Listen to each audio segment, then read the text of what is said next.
Hey, hi everyone. Welcome to your show, Coffee with Experts. This is your host, Ranmay here. And today we have Bob, who is the CEO and partner at FourFront with us. Hey, Bob, how is it going, man? That's going well. Thank you for having me. I appreciate it. Great. Bob, let's rewind to the early days. You started coding in the 80s, then went on to truck driving. I know what a fascinating career path. How did those seemingly experiences influence your approach to the digital marketing that you do today at FourFront? So there's a direct correlation, which you wouldn't be able to tell intuitively. I actually started driving a truck first in the early 80s, and I became overwhelmed with the paperwork. And I actually bought an Apple II computer. And then I started to program, and I started to program various aspects of driving a truck and the amount of revenue and expense and the time to delay to get a load all over the country. I started to predict which loads I would take, and I started to make a lot more money from driving a truck. I was an owner operator by starting to program all these things. So I programmed because I needed to manage my truck better. Now, the other side of this is I was part of the supply chain. So I was in and out of businesses. I would pick up from business A, deliver to business B, and business B and the product that A sent them, and that was their business. And so I learned all about the supply chain, and I looked at how the businesses work, how they marketed themselves, what their client. I went from the supplier to the consumer, and I learned that whole thing, which gave me an amazing foundation to go into marketing. I knew how the businesses needed to work. I would ask the businesses questions like, why are they buying your product? What makes it unique? Everything. If I was in my early 20s, I started to put together the whole system of business. And that's where the foundation of what I bring to FourFront today is that understanding, that knowledge, that very diverse understanding of how business operates. Lovely. And then you mentioned starting FourFront in 2010, around the same time that we started our own agency as well.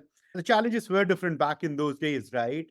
Especially in the digital marketing world that we all are in, considering the SEO landscape, it was so much different back in those days, right? So, what were those initial challenges that you faced, Bob, while starting your own agency, and how did you overcome them, and how the journey has been thus far? In 2010, SEO services were very black box. None of the consumers of the service understood what they were really getting. It was a buzzword. SEO was an easy service to do bad, not at all. And some of these SEO agencies were just taking screenshots of Google Analytics, and that was the reporting. And that was the problem back in 2000 that we went into. We were constantly being questioned by clients who had been burnt by other SEO agencies claiming to do SEO. I won't dignify them by saying they were SEO agencies. And so heavy skepticism came in. But our approach, what right back then, was ROI. We started to show impact of our work. We started to predict what changes would happen, and that gave us a leg up right there. So we were, for all the clients we talked to, we were the first one that brought data to our clients for decision support. We were also the first one to show ROI. So it was very different. Now, if you don't show ROI in your service, you're probably not going to get the job. Absolutely. And your background in software development, it is a unique asset, right? Let's accept it. So how does your coding experience reform your approach to SEO and data analysis? Good question. I have a background in adaptive algorithms, in algorithms that all the way back into the 80s when it was based on recursion, and that was a very primitive form of AI. I've been fascinated by this. So I've been a software developer. I've also specialized in data acquisition. When I saw the search engine, and I all of a sudden one day, a friend of mine said, I need you to rank these keywords. I never considered SEO before, but I started to understand that the search engine is an adaptive algorithm. So right there, that day, I started to write code to mine data out of the search engines. And all I had to do is I had to understand the response, and that response informed me of audience requirements. And so that ability to write software, to collect data, to analyze data was a huge advantage to starting an SEO company. Lovely. And to your own younger self, Bob, What is that one piece of advice that you'd want to give when it comes to navigating the ever-changing world of digital marketing? What could you have done differently than what you did? What could I have done differently was not do all the work myself. I had a, I was a bad businessman when I started SEO, the forefront, and I had to train myself. I would have put much more emphasis on being a smarter, more astute businessman, understanding how to put the right people in the right seats, how to define roles and accountabilities. That would have been something I would have done earlier on. Now, while I Delegating was, more, right? yeah, Delegate more. delegate more, but knowing how to delegate more too. Yeah. I learned that while I was running the business, and now I have to say I feel I'm pretty good at it. I'm sure you are at that position right now after 14 long years, right? And the number of years they teach you a lot, the journey that we are on. And Bob, talking about personal inspiration, right? What keeps you push those boundaries of innovation at forefront, and how do you translate that innovation? One thing is we talk about motivation, inspiration, and the other aspect of it is actually transpiring it into real actionable projects. So how do you go about doing it at forefront? I am fascinated by technology. So my passion is already here. Let's just start with the fact I love writing code. I code every day. I love data. I love providing. I love getting the wow for my clients. So all that is already there, and we're doing that. As far as the boundaries, I started a system at Forefront. It's called the Idea Factory, and it's based off the idea that everybody at Forefront has a voice and they can contribute. And I want to hear that voice. So it's a social platform we have running on one of our servers, and people can enter an idea in there to improve their current process or how they contribute to operations. Or it could be a brand new, hey, Forefront should do this. Here's an opportunity. And the team goes back and forth on the idea. And at Forefront, when somebody suggests or provides an idea, nobody can critique the idea until I say so. So you could only enhance the idea. So we have a very positive approach. When somebody gives an idea, every contribution has to enhance the idea, talk about how great it could be, how big it go, or other considerations. And then when it's time, we critique the idea. And then once the idea is successfully critiqued and we have a realistic approach, the idea gets vetted to a jury. That jury decides if we're going to fund the MVP, the minimally viable product.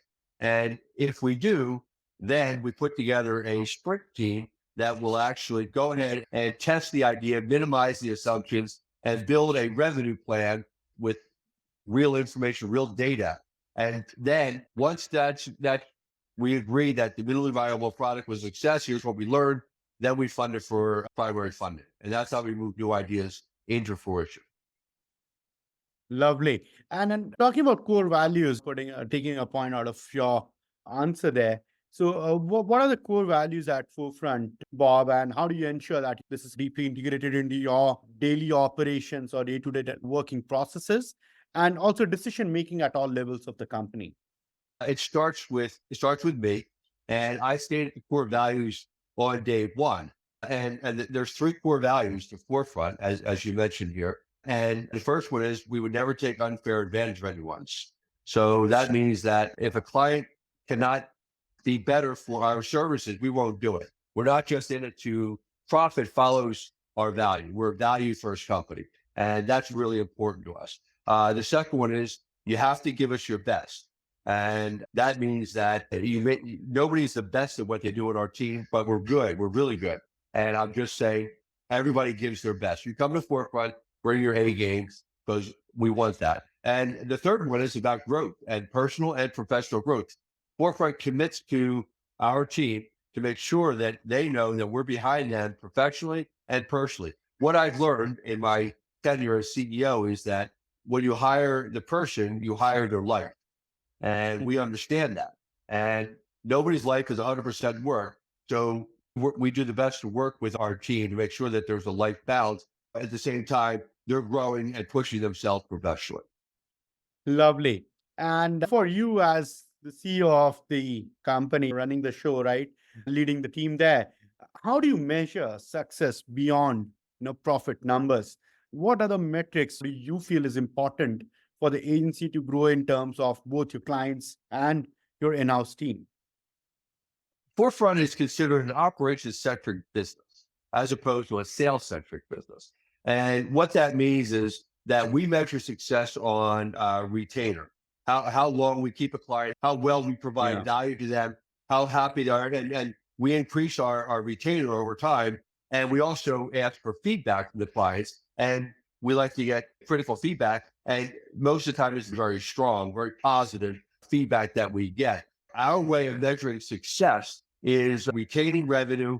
The second one is acquiring new clients that fit our culture. And Mhm. the third one is, are we making a profit? The third one, not the first two. Lovely. Lovely. Great. Yeah, Bob. And Bob, the final one, can't let you go without understanding your take on AI, right? As with so much of technological advancements in AI and search systems, right? What do you believe will have the most significant impact on digital marketing, and how are you as an agency getting prepared to embrace those challenges? So we have one person in charge of acquiring AI information. We have a social thread that we post AI information on once a week. We have AI demonstrations on new tools and technologies, and then our team members then absorb that and build case studies with how to use technology. We have been very aggressive with AI. I have built tools that have embedded AI. The first AI tool I built for FourFront was 2015. It's still running today, and it's still very useful today as well. It's a learning I'm system sure. for content creation. But